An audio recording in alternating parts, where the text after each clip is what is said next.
సాంకేతిక నిపుణుల సహకారం వల్ల, అన్నిటికంటే మించి ప్రపంచవ్యాప్తంగా ఎంతోమంది భగవద్బంధువుల ప్రోత్సాహం వల్ల 700 శ్లోకాల సంపూర్ణ భగవద్గీత గానం తెలుగు తాత్పర్యంతో రికార్డింగ్ పూర్తయిందని తెలియజేయడానికి మనస్ఫూర్తిగా ఆనందిస్తున్నాను.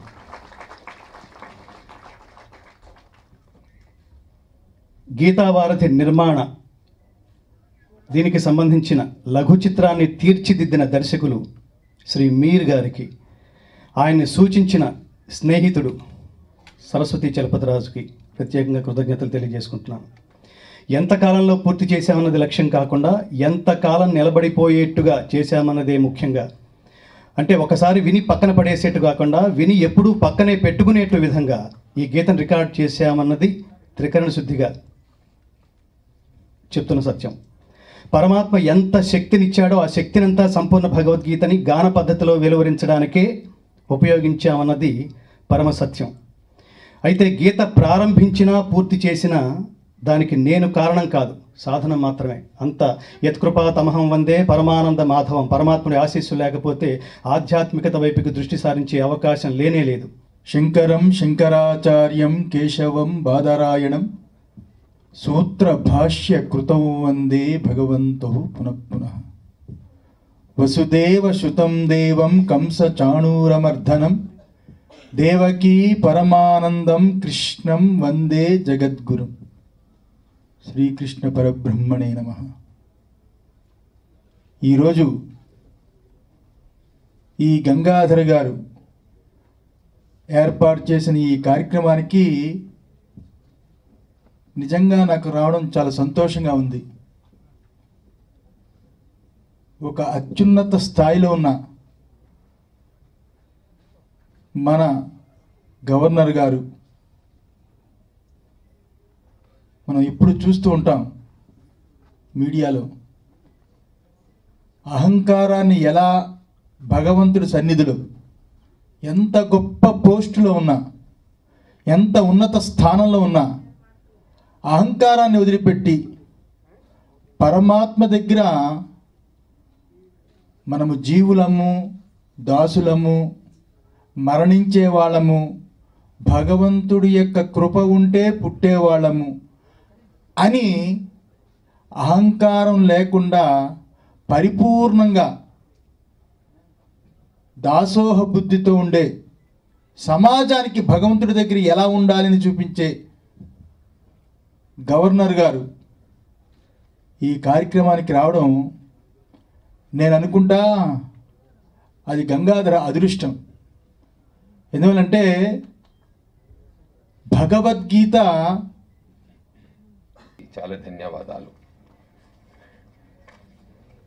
ఈ గీత చాలా కొన్ని గంత్రాలు జరిగే చోట ఒక సమయంలో జరుగుతుంది, ఒక కారణం కోసం జరుగుతుంది, అది తత్కాలికంగా ఉంటుంది, ఆ గ్రంథం మర్చిపోతారు. కానీ కొన్ని గ్రంథాలు శాశ్వతంగా ఉంటుంది. దాంట్లో ఒక గ్రంథం మహాగ్రంథం మన భగవద్గీత అనేది. ఈ శాశ్వతం అంటే ఇది ఏంటంటే అన్ని మనుషులకి, లోకంలో ఉన్న అన్ని వసుదైవ కుటుంబం అందరికీ ఒక గ్రంథం అనేది ఈ భగవద్గీత. దీని మహాత్మ్యం ఏంటంటే, ఈరోజు గంగాధర్ గారు నన్ను వచ్చి ఇక్కడ రమ్మని చెప్పినప్పుడు నాకు చాలా ఒక హెజిటేషన్ ఉంది. ఇంత మహానుభావులు, ఇంత భక్తులు ఉండే మధ్యలో నేను వచ్చి ఏం చేస్తానండి. మళ్ళీ అక్కడనే దేవుడు అక్కడ చెప్పాడు, సర్వధర్మాన్ పరిత్యజ్య మామేకం శరణం వ్రజ. అంటే మీ అన్నీ వదిలేసి నన్ను నమ్ము. నమ్మకం, పూర్ణ విశ్వాసం, ఇది చాలా ముఖ్యం. మన జీవితంలో ఉండే చాలా ముఖ్యమైనది ఒక పూర్ణ విశ్వాసం. అది దేవుడితో కానీ మనం పని చేసే చోట్ల కానీ ఎక్కడ ఉంటే కూడా పని చేసేటప్పుడు ఒక పూర్ణ విశ్వాసంతో పని చేస్తే దానికి ఏమీ ఒక సంకటం ఉండదని ఆ నమ్మకంలోనే వచ్చాను. ఇంకోటి ఒక చోట్ల కృష్ణుడు చెప్పేది ఏమిటంటే, ఎత్ర యోగేశ్వర కృష్ణో ఎత్ర పార్థో ధనుర్ధర తత్ర శ్రీ విజయో భూత త్రివాణి తిరుమ తిరుమ. అంటే యోగేశ్వర కృష్ణుడు ఉన్నప్పుడు మనకు ఎప్పుడు కూడా ఒక జీవితంలో ఒక విక్టరీ వస్తుంది, జయమే వస్తుందని నేను చెప్పిన కాబట్టి నేను ఇక్కడ వచ్చాను. ఈ పాశ్చాత్య పోకడలకు రెపరెపలాడుతున్న మన సంప్రదాయాన్ని, మన యొక్క నడవడిని కాపాడటానికి తన చేతులు అడ్డుపెట్టి తన కంఠాన్ని అరువిచ్చి తాను ఇంత కృషి చేసిన ఈ గంగాధర శాస్త్రికి నేను పాదాభివందనం చేస్తున్నాను. ఇక్కడ చాలా ముఖ్యమైనది. అలాగే ఎందుకంటే సినిమా వాడిని కాబట్టి సినిమా మాటలు కొన్ని మాట్లాడటం మంచిదేమో అని మనకు అనిపిస్తోంది. సూత్రధారుల్లో కూడా మామూలు గంగిరెద్దుల వాడి కొడుకు, అతి సామాన్యంగా ఉండే కొడుకు కలెక్టర్ అయ్యి ఊరంతా అభినందిస్తున్నప్పుడు ఆ కుర్రాడి యొక్క తల్లి ఆ కుర్రాడికి జన్మనిచ్చిన తండ్రి దగ్గరికి వెళ్ళి ఎంత మంచి కొడుకుని ఇచ్చావయ్యా నువ్వు అని ఆవిడ్ని అతన్ని దగ్గరికి తీసుకుంటుంది. అలాగే ఆ తల్లిదండ్రులు కూడా ఎంతో ధన్యులు. వారికి కూడా నా అభినందనలు, మరి ఏమన్నాలో తెలుగు సరిగ్గా రాదు, ఇక్కడ కబులున్నారు వెనకాతని భయంగా ఉంది. వారికి కూడా నేను అభినందన తెలియపరుస్తూ ఇంతకంటే ఎక్కువ మాట్లాడవలసిన అవసరం లేదు. ఏళ్ళు కష్టపడితే 700 శ్లోకాలు పూర్తి చేశాడు మన గంగాధర శాస్త్రి. అది కూడా ఒక యుగ పురుషుడు. ఘంటసాల 106 శ్లోకాలు గానం చేస్తే మిగతాయి చేసి ఇతను కూడా చరితార్థుడయ్యాడు. నేను చిన్మయానంద స్వామి ఈ భగవద్గీతల అధ్యాయానికి వ్యాఖ్యానం చెప్తుండేవారు. ఒకసారి వెళ్ళినప్పుడు ఆయన వ్యాఖ్యానంలో విన్న మాటలు నేను, ఈ భగవద్గీత అనేది మహాభారతం ముందు ఎక్కడో చెప్పచ్చు, చివరిలో చెప్పచ్చు, కానీ యుద్ధకాండలు అక్కడే ఎందుకు చెప్పాల్సి వచ్చింది అని అంటే, మనిషిలో ఉన్న 100 దుర్గుణాలకి కౌరవులు ఇదైతే, మనిషిలో ఉన్న 5 సద్గుణాలకి పాండవులు. సో దుర్గుణం మీదకి వేసిన బాణమే భగవద్గీత. 6 శ్లోకాలు మనం వినిపిస్తే నేడు ఘంటసాల గారి ఆశీర్వాదంతో గంగాధర శాస్త్రి గారు మొత్తం భగవద్గీత నుంచి 700 పైగా శ్లోకాలు ఈరోజు DVD రూపంలో ఆవిష్కరించినందుకు నిజంగా భగవద్గీత మారుస్తుంది మన తలరాత అన్నట్టు తప్పకుండా గంగాధర శాస్త్రి గారి అయితే కంఠ మాధుర్యంతో ఈరోజు ఒక భారతదేశంలో కాకుండా ప్రపంచవ్యాప్తంగా ఒక మంచి ప్రవర్తనతోటి ఒక నడవడితోటి మరి భగవద్గీత గంగాధర్ గారి DVD ఆవిష్కరించడంలో సందేహం లేదని చెప్పి సందర్భంగా తెలియజేస్తూ, మరి భక్తి, ఆధ్యాత్మికత, మరి పుణ్యం ఇలాంటి పదాలు అనగానే ఏదైతే సీనియర్ సిటిజన్లో లేకుంటే రిటైర్డ్ అయిన వాళ్ళలో మరి పలుకుతారు, వారికి సంబంధించిన వారందరూ అంటారు. ఇందాక చెప్పినట్టు గంగాధర్ గారు వాళ్ళ వాక్యాలు చెప్పారు. భగవద్గీత ఉన్నప్పుడు కృష్ణ భగవానుడు అర్జునుడికి విభూతి ఉంటేనే జరుగుతుంది, భగవద్ అనుగ్రహం లేకుండా ఇది జరిగేది కాదు. అది స్వామి భగవద్గీతలోనే చెప్పాడు. ఎక్కడ ఏ విభూతి ఉండి ఎవరి మీద ఎవరికి ప్రపంచంలో ఇన్ఫ్లుయెన్స్ చేయాలన్నా నా విభూతి లేకుండా అటువంటి కార్యక్రమం జరగదండి. అది కారణ జన్ములు, అది ఆయన అనుగ్రహంతో ఇంత మహత్ కార్యాన్ని చేశారు. దాన్ని చెప్తున్నారు. నాకు జ్ఞాపకం, రఘునాథాచార్య గారిని అప్పుడు వైస్ ఛాన్సలర్, సంస్కృత ప్రొఫెసర్ ఉండేవారు. చాలా పుస్తకాలు తిరుపతి దేవస్థానంలో ఉన్నప్పుడు ప్రచురించడం జరిగింది. అందులో ఒక పుస్తకం మన భగవద్గీత, మన సమస్యలకు భగవద్గీతలో పరిష్కారాలండి. నీకు ఏ ప్రాబ్లం, లౌకికంగా ఏ ప్రాబ్లం, మోక్షాన్ని ఇవ్వగలిగిన గ్రంథం లౌకికంగా ఉన్నది ఏదైనా ఇవ్వగలిగి ఉండాలి. అది లేకపోతే మోక్షాన్ని ఎట్లా ఇవ్వగలుగుతున్నది? అటువంటి మన ప్రతి సమస్యకి ఇందులో సమాధానం ఉందని ఏ శ్లోకంలో ఏ రకంగా ఏ సమస్యకు ఏ సమాధానం ఏ ఉందో అది చూపించినటువంటి గ్రంథం, చిన్న గ్రంథం అది.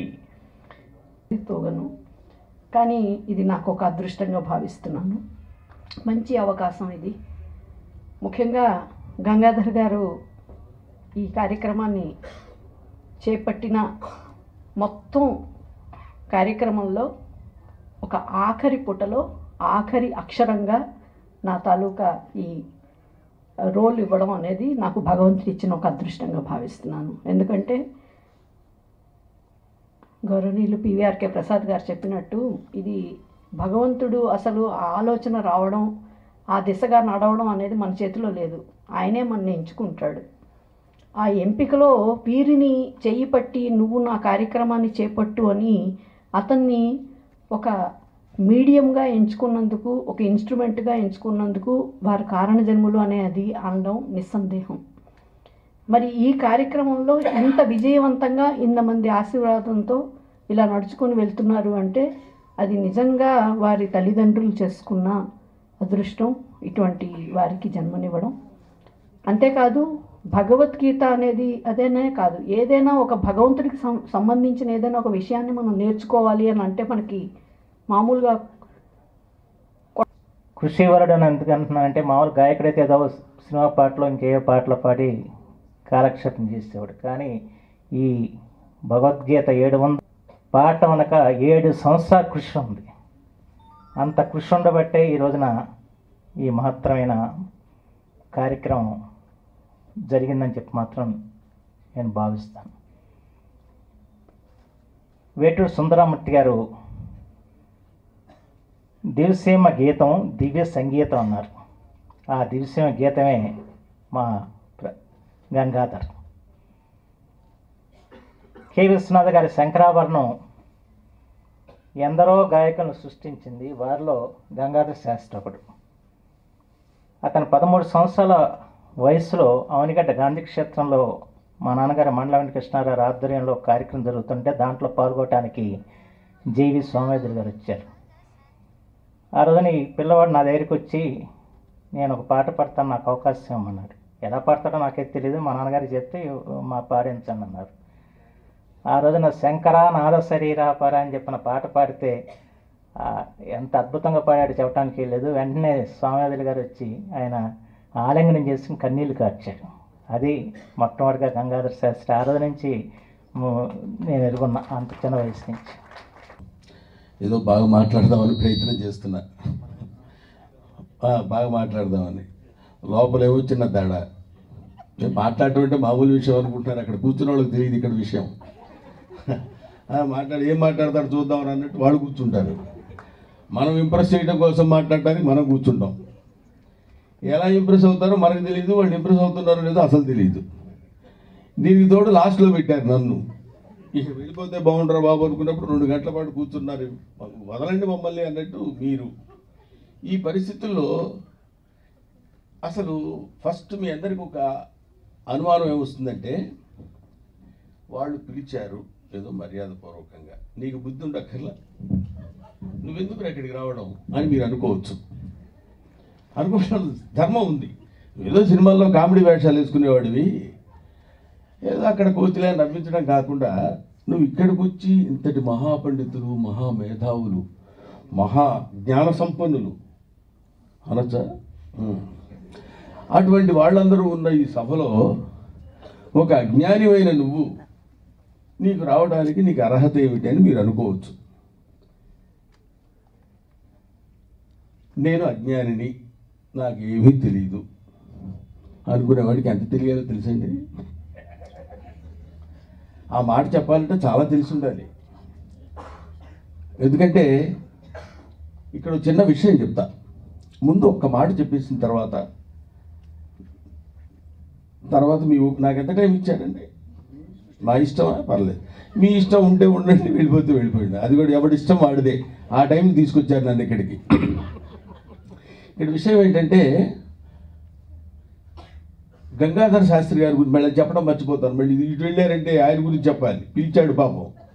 పిలిచినప్పుడు గంగాధర శాస్త్రి గారు నాకు 25 సంవత్సరాల పైబడి పరిచయం. మేమిద్దరం తలక రంగులు వేసుకుని అలా ఉన్నాం, కానీ వయోవృద్ధులమే. నేను ఆయనకంటే చాలా పెద్దవాడిని, మాస్టర్ని పైగా. మొదటి నుంచి ఇప్పటి వరకు క్రమబద్ధీకరణతో ఉన్నటువంటి జీవితాన్ని గడిపిన వాడు గంగాధర శాస్త్రి. తను ఏదైనా ఒక పని పెట్టుకున్నాడంటే ఆ రోజుల్లోనే, అంటే తను సినీ జర్నలిస్ట్గా ఉన్నప్పుడే ఆయన ఒక చిన్న డబ్బా, ఆ బాక్సులో తనకు కావాల్సిన భోజనం, ఎక్కడా భోజనం చేయడం.